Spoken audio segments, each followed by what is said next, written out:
The movie Still Alice, featuring Julianne Moore, powerfully depicts the emotional and cognitive decline associated with Alzheimer's.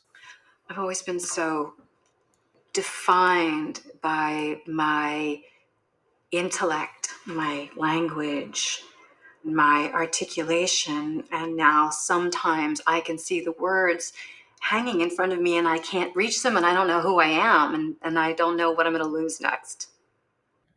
One major genetic risk factor for Alzheimer is the APOE4 gene.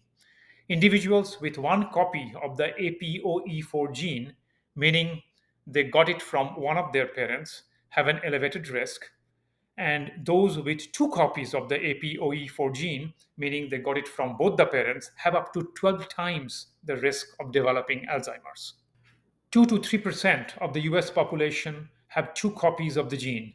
Hollywood actor Chris Hemsworth publicly revealed he has two copies of the APOE4 gene. Let's hear from Dr. Neal Barnard. You can't change your genes, you can't change who your parents were.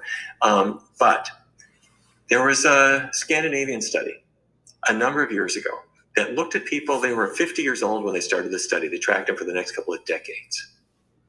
And they noticed that people who avoided saturated fat, that's the bad fat, the solid fat that's in meat and even more so in dairy, the people who tended to avoid that fat had much less risk of developing Alzheimer's.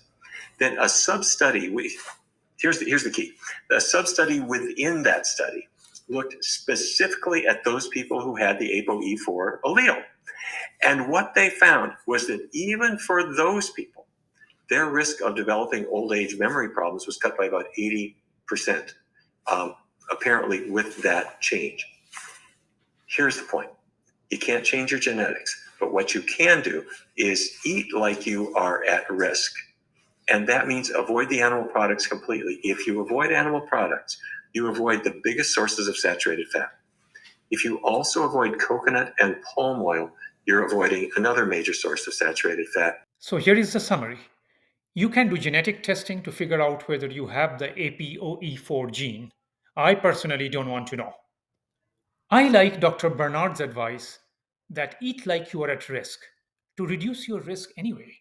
To reduce your risk by 80%, reduce the consumption of saturated fats, particularly meat, dairy, eggs, coconut oil, and palm oil.